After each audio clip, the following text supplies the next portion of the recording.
This is our reference photo for this painting. I made a rough draft already here. I thought the painting was turning out fine until I started painting the foliage at the front of the house.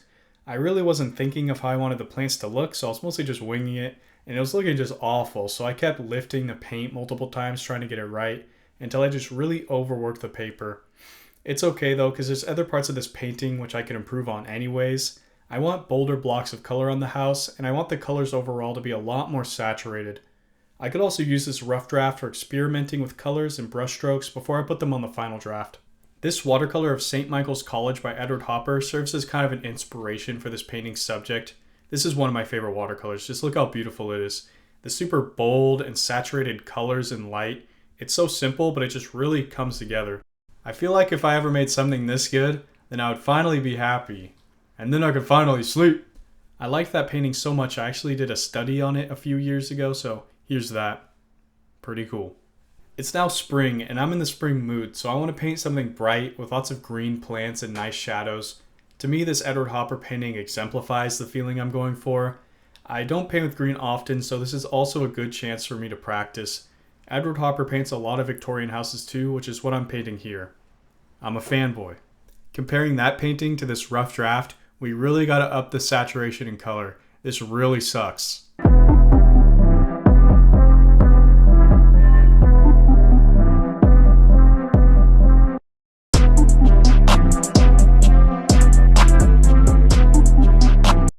I'm painting on 140-pound Arches cold press paper. The painting is 10 by 8 inches, and I stretched the paper before painting. I'm also using Winsor & Newton Cotman paints. I went and cut a piece of scrap paper into the shape of the house and then taped that off so I don't overpaint into that area. And I'm using a mix of cerulean and ultramarine blue for this wash. I'm doing my usual wet on dry gradient wash where I start with more opaque paint at the top and then I lighten it as I go down to the horizon. I do 2 layers and then kind of mix it all together.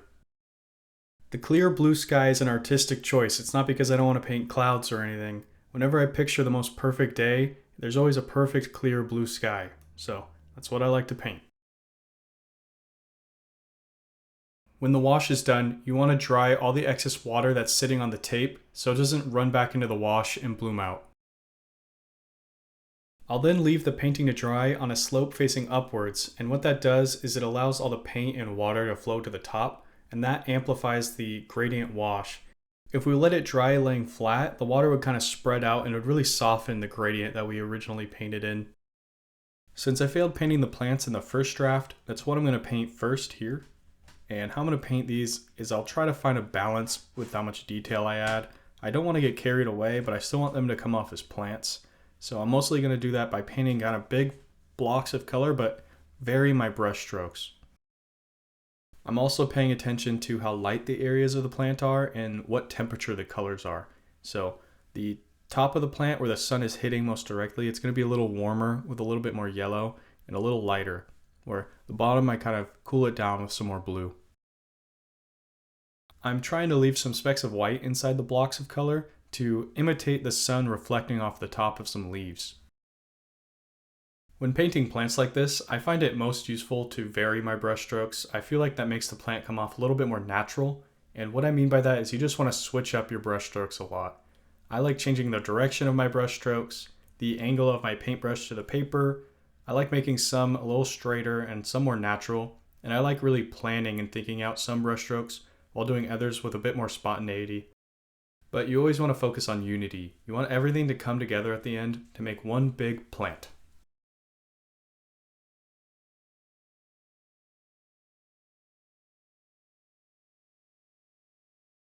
Now I'm going to paint the roof of the house, and I'm going to paint it with a mix of ultramarine and burnt sienna. I want the parts of the roof that the sun is hitting to be a little warmer, so I'll add some more burnt sienna to warm that color up. Before painting the light parts of this roof, I really study their value. They're the first thing I'm painting where value really comes into play. I need to get these right because they're initializing a base value that everything else on the painting is going to relate back to. The way I paint values is always in relation to other values, so the next thing I paint, I'm going to be like, is this lighter than the roof or darker? And then I'll paint something else and relate it back to that. So it all just stems back to this one light part of the roof, which is why it's so important to get it right. And the way I got the value of the light part of the roof is by looking at the reference photo and squinting, blurring my vision just so I see only value and no detail. And I could tell that they're a little darker than the sky that they're next to.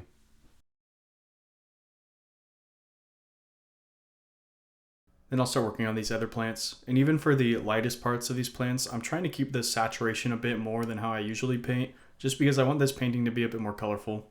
And I feel like I paint things a little too watery. If you look at the reference photo too closely, the plants start getting really complicated and you can kind of get overwhelmed. So you just want to really focus on simplifying, and it helps to just really focus on the temperature of the part of the plant you're painting. I'm going to paint the right side of the house that's in shadow now, and this is an important big block of color that I really want to get right. I do paint it like 4 times trying to get it right. I don't know why. I feel like I got it right this first time, but I was just too afraid that I went too dark. But in the end, I think I went too light, so we'll get it next time. I want it to be slightly darker than that light part of the roof, and I think I got it right here, so I don't know why I lift. Big mistake.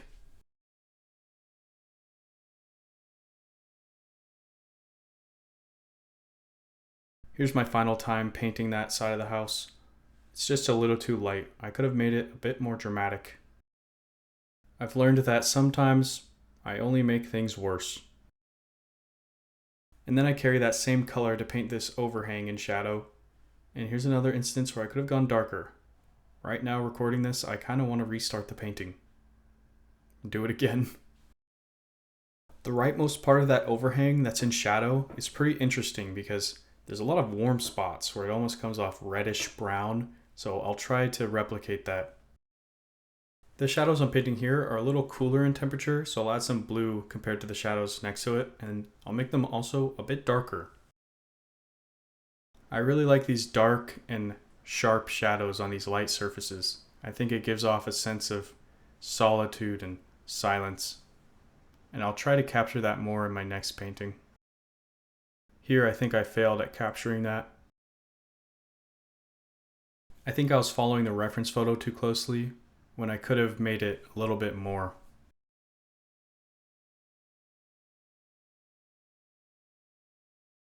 Now I'm going to paint the grass. It's a super simple, just block of color. It's really uniform, so I'll just use some cadmium and cerulean to make a nice bright green, and then cool it down as it goes to the right because I think the left part of that lawn is getting a little bit more direct sunlight. I think there's definitely room to where this could have been more saturated. If it was more saturated, it would have came closer to us in the foreground and would have added a lot more depth. And by looking at the reference photo, it just comes off a lot deeper and more rich than how I painted it. I feel like my hand has not caught up to my brain. I feel like I want to redo the painting because I think I could do what I do here just a bit better, but sometimes you just have to move on. I did my last painting like 5 times over, and I just don't want to do that every single time. And as these plants go further into the background, I'm going to simplify them more to the point where they're almost just blobs.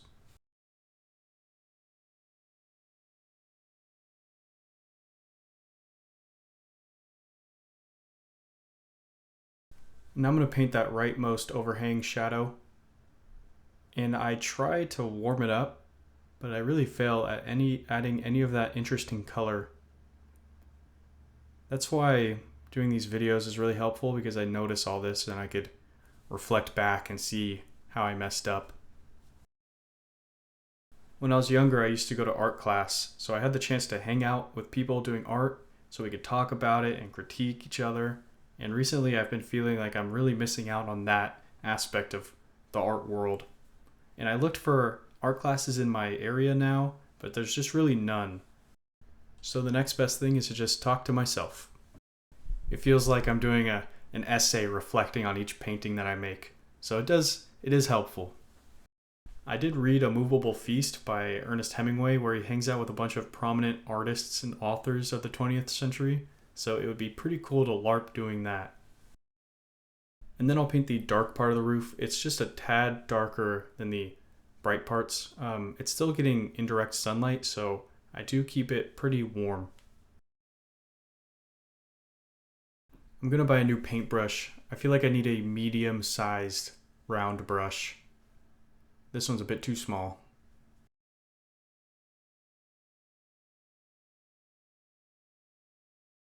A lot of these colors are quite similar, so you just want to focus on the changes in value. I'm just trying to break up some of these blocks of color here.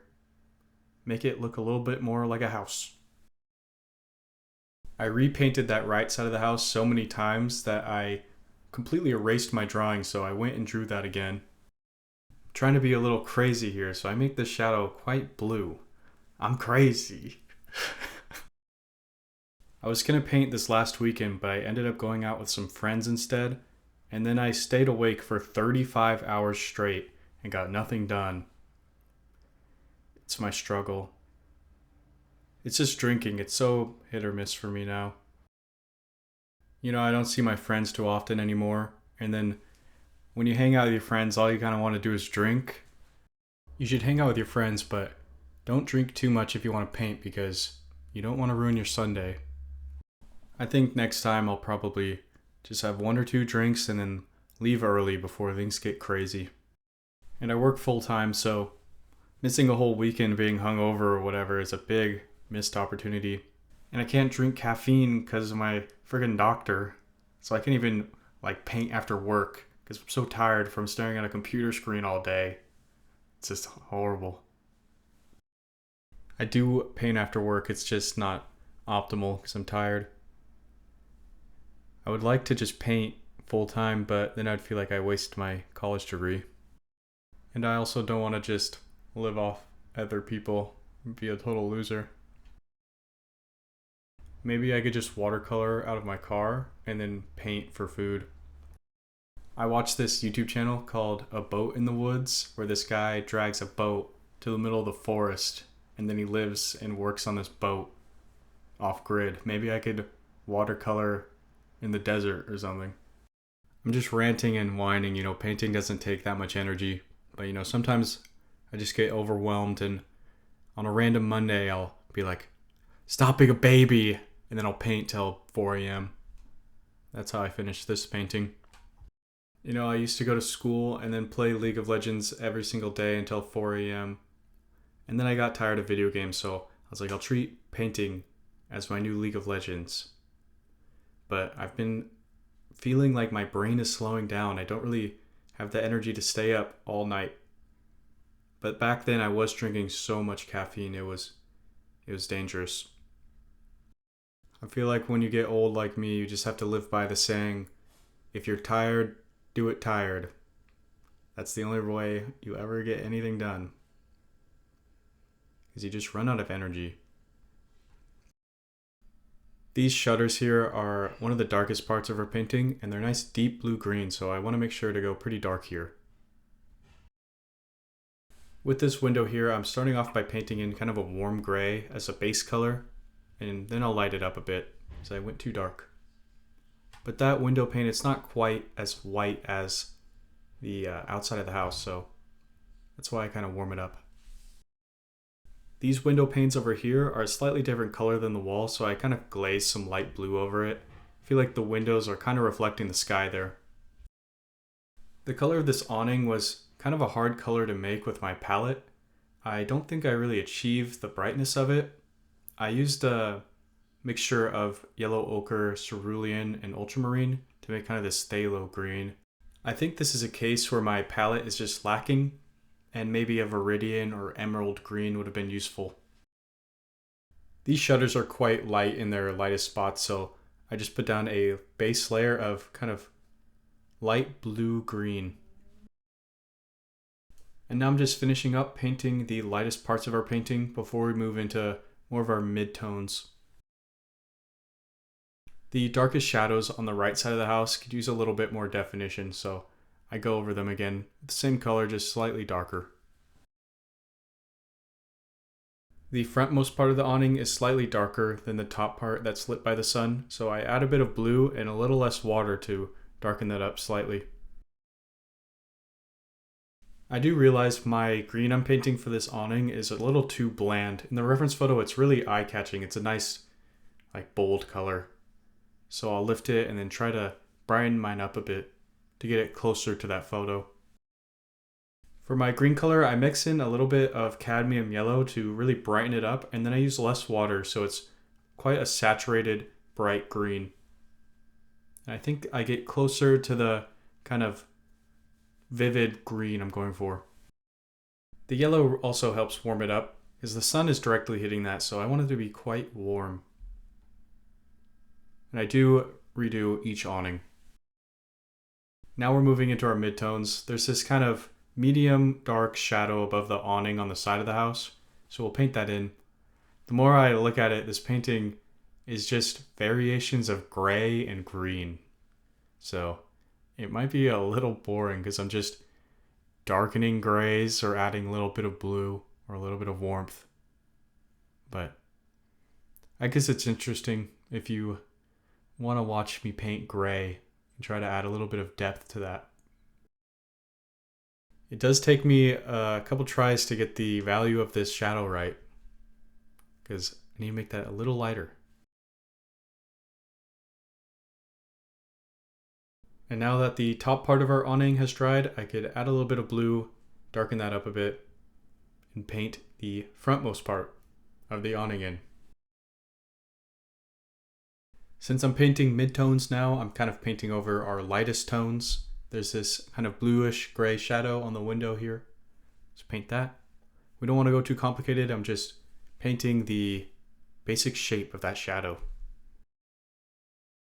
I do feel like sometimes I paint a little too in the lines and I'm a bit too mathematic with my painting. I always think in my next painting I'm going to be a bit looser, but I always end up painting like I'm in architecture school or something. I know I'm using this painting to kind of inspire the feeling for my painting, but if you look at the windows, a window's not a perfect rectangle. He kind of just dabs a single block of paint to make a window. Maybe we could kind of try something like that. I think it would be more of a fun way of painting and also come off a bit more interesting. I think Edward Hopper is kind of a good middle ground. I feel like some watercolor painters paint too loose with just crazy wet washes that kind of get a little crazy in my opinion, but I feel like I paint a little too controlled. I was debating if I wanted to paint this shrub in front of the house because I feel like it's kind of awkward and blocks the house a little bit, but I want to paint things as they truly are in real life, so that's what I'm doing. The left side of the shrub is quite lit by the sun, so I'm keeping this initial wash pretty light. When I drop this blue into this green wash, it reminds me of when you kind of put blue and green sprinkles in a cake and then bake it and it kind of dissolves. So to me, it kind of looks tasty a little bit. Where the sun is hitting the bush more directly, I drop in some yellow to warm it up. And then on the kind of middle of the bush where the sun's not hitting it, I'll drop in some blue. I feel like that gives it some shape. Makes it a little bit more interesting compared to if I just used one color. And then I lift a little bit to create some highlights because there's some pretty white spots of that bush. I miss painting this kind of brick walkway, so I use some crimson and really lighten it up. The foliage in front of that is going to cast a shadow on that walkway, and that'll be a kind of deep, dark, purplish, warm shadow color. And now I'm painting the midtones on the front foliage, and this is the part I'm really nervous about because this is where I messed up on my first draft. The most important thing is to just not overdo it. You want to strike the perfect balance of detail, and you really want to get the most perfect shape you possibly can with your paintbrush. From looking at the reference photo, I noticed that some of these midtones are a lot bluer, where some kind of get more red, kind of a more muted green, so I'll mix up my midtones a little bit that way. I also dry my brush up a bit so I could kind of dash my paintbrush across the paper and use the texture of the paper itself to make kind of impressions of leaves. And you always got to be wary that this is going to dry a little darker than how you paint it. And once those midtones dry, I immediately start painting the darkest parts of that plant because I just want to prove to myself that I won't screw it up this time. And you want these spots to be super dark as they are in the reference photo, because this is really what's going to give your painting life. You know, when the sun is shining super bright, the shadows are going to be quite dark. You always want your painting to achieve the most dynamic range of colors and values possible. Just continuing painting midtones, mainly gray midtones. I'm painting this gray background area before I paint the dark spots on this other plant, because this background area is lighter than the dark spots on the plant, so we always want to paint light to dark if possible.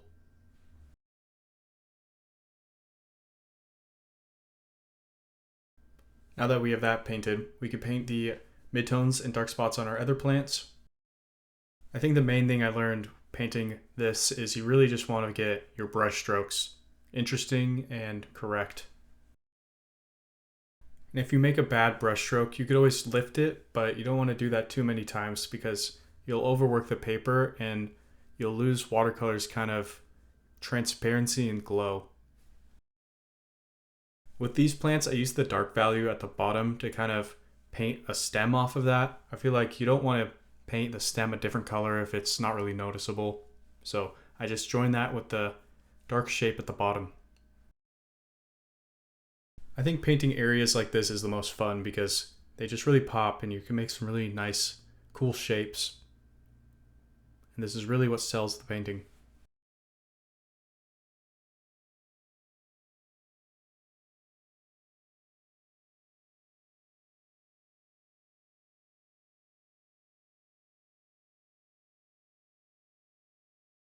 As I paint these plants in the background, I want to paint them with a little less detail. That creates a sense of depth where as things get closer to us, they get more in focus and they get more detailed. But you know, like this plant, it still has quite a dark and rich color, so we want to make sure to get the color and the value right. The details don't matter as much. And I'm really utilizing a dry brush painting this. It's a just great way to get some detail out without actually having to paint it. I like using the texture of the paper because I can make something more natural than I could ever make with my hand. I like this bush here. It has such a nice yellow, warm color to it. Adds a little bit more interest to our painting. Kind of breaks up the monotony. This kind of ground cover landscaping is kind of hard for me to paint. When you look at the reference photo, it just comes off as like blobs and shapes. So I really kind of struggle to paint that because it's so amorphous. But I just try to paint what I see. And I'm not trying to go detailed here.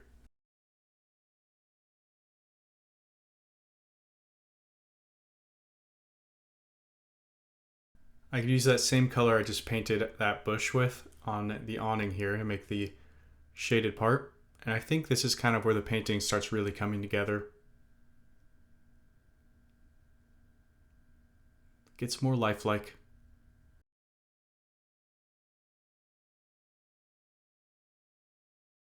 I keep hitting the camera and making it jitter. I use a microphone stand with my iPhone perched atop of it to record. So it's kind of bulky and big, hard for me to avoid. These are some interesting shadows, so I kind of go over them with my pencil again just to really draw them out because I want to get these right. So they're more intricate, they're gonna stand out.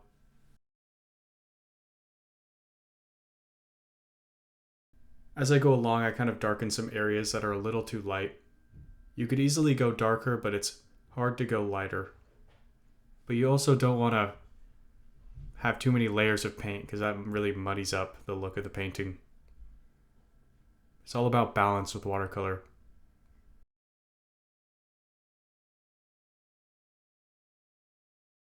With these really small shadows, these are kind of tricky to paint. You really don't want to use too much water because when you paint something this small, it's really easy for the water to pool up, and when it dries, it'll leave a hard line. So you want to go dark, but you don't want to have too much water on your brush. It takes me a few tries to get the darkness I want and also the wateriness I want here. Now I'm starting to paint some detail, and I'm not trying to be perfect with this.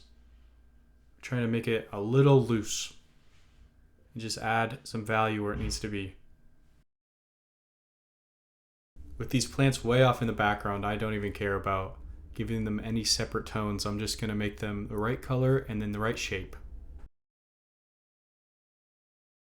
I really add some darkness there. I feel like I used to really get all my lights down before I moved on to my midtones, and then get all my midtones down before darks. But lately I feel like I've been painting more kind of how I feel and kind of how the painting evolves naturally instead of breaking it down into such rigid steps. Makes it a little less boring. And I feel like it's good to get some darkness down so you know the complete range of the painting before you kind of start making values that kind of fall into the middle, if you know what I mean. There's that big plant that kind of crawls up that overhang, and I kind of paint around what's going to be that super dark area of the plant. In the past, I would have painted the gray into that area and then the dark shadow part over that, but I think that's incorrect. You should kind of want to paint on the paper so you get the most rich and pure color that you can. The reason I was painting that way before is kind of convoluted and dumb, but I had the idea in my head that, you know, when you paint a block of watercolor paint, if it's watery, it'll kind of pool up at the edge and create a hard line. And that like hard line looks really bad when you cross it over with another hard line. So if you just like completely paint a new block of color on top of another block of color, you would avoid that problem. But you know, you could just avoid that by having your paint not pool up and then not overlapping the two blocks of colors. So that's what I do now. With watercolor, I feel like I'm always coming up with these weird techniques that kind of evolve, and they're just dumb. I like painting things like these plants in the background because you really don't have to care about them. It's less stressful, and you can paint them with a lot of freedom and just kind of go crazy. It's much more fun. And these trees are so far in the background, I could be super simple with them. I just use one color to paint the entire tree. I do add some breaks in the block of color to kind of act like the sky poking through the leaves. These are the kind of things I really like painting. I think I should kind of embrace this more with the rest of my painting. Make it more loose. Definitely make it less stressful. But you know, sometimes I do need to get things right and really focus on making them perfect. Because if you don't, you know, you're gonna at least mess up something really badly, I feel. So it's best to probably strike a balance between loose and meticulous painting, where right now I feel like the loose aspects of my painting is getting really outweighed. There's some areas here where I don't want to leave white paper, but in the reference photo they're so far away and so vague, so I kind of just use a light grayish blue to fill that in, because like I have no idea what to paint there. I've reached the stage of the painting where I'm just going around and painting little dark values where I see them. I'm just paying attention to the color and especially the value to know how dark I want it to go. But this part's kind of boring, so I'll speed through it. You know what makes me mad? I planted a spruce seed 2 years ago to grow into a bonsai, and for the first year it grew pretty normally, and then for the next year it stayed the same size. It's been an inch tall for 2 years. Just not growing at all. Have you ever seen a plant that just doesn't grow? Like, it doesn't even make sense. And then lately I've been taking my shirts out of the dryer and they have little oil stains on them. So I'll use some like stain remover and it takes the dye out of the shirt. It's like I only have 2 shirts. My clothes aren't messy. I work in an office. I have no idea where the oil comes from. It just comes from the machine. And then I have this butterfly bush I've had to repot 3 times because these damn stray cats keep knocking it over. And since I've had to repot it so many times, it's just dying. It has like 3 leaves. And then I got a haircut, and you know when they do your sideburns, they kind of clean it up a bit. But the person doing my hair just shaved my entire cheek, so I had to shave my whole face when I got home. It's like Man, I was trying to pick up some food. I was trying to eat. But I just had to go straight home. And now we're just finishing up the painting. This right side has some of the darkest areas because this is completely in shade. I don't want that rightmost bush to be as dark as it is in the reference photo because I don't want to draw too much attention to it. I want the viewer's attention to be more in the middle of the painting looking at the house. So I just add a lot of blue because, cooler temperatures make things fall into the background. But I still keep it pretty dark because, it is a dark area. But the blue helps it kind of ease the attention that something really dark would cause. I'm also going to use a few different values of dark, where I'm painting my lightest darks first here. With this bush that's climbing up the side of the house, I add a bit more yellow to warm up that green since it is closer. I'm trying to squeeze as much depth as possible out of this paint.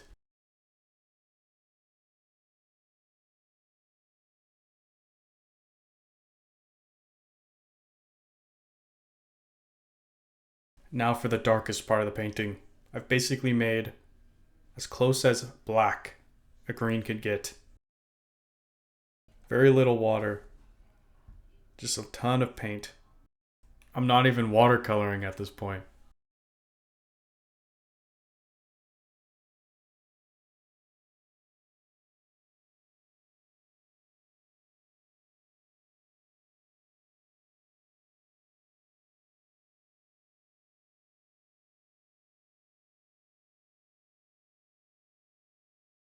And now I'm just kind of doing some finishing touches on the rest of the painting before I move on to the most nerve-wracking and horrifying part, which is the shading on the close shrub. This shrub is where we're really going to channel Edward Hopper's ghost on this painting. I want to use big brush strokes with thick paint and just go crazy.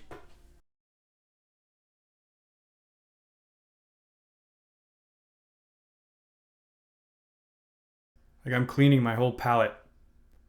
I'm locking in. I'm also drawing in the shading just so I don't mess it up. I make a mixture of cerulean, ultramarine, and cadmium yellow to make kind of a medium value bluish green. I like using my square brush for this kind of situation where I'm painting large areas of a plant because I feel like using the straight edge while painting something more natural makes kind of interesting shapes. So I use that. And then as that dries, I'm making my super dark mix. I'm pretty much just using the same colors, but less water, more pigment. Make it as dark as possible. And I want to achieve the look I'm going for with as few brush strokes as possible. Just enough to make it good. And I feel like I do a pretty decent job, but I do feel like I messed up the bottom right corner of that bush just a little bit. Like I do lift it because I didn't like the first time I did it, but in the finished product I think it just comes off a little not great. Just like a little too amateurish there. I don't know. Just doesn't look clean. And I wish I was bolder and painted a little bit more dark. I'm just really disappointed I could not find the right shape there. Ta-da! Perfect! We make it look easy. So this painting, I think it's nice to look at. Like I think my grandma would like this. But with my last painting, I was really focusing on trying to get the values as dialed in as possible. Where this one, I just don't think I did as good as a job. The values just aren't there. So I'm still trying to paint something more complicated than my last painting, but with better values. So I still need to put it all together. We're not done yet.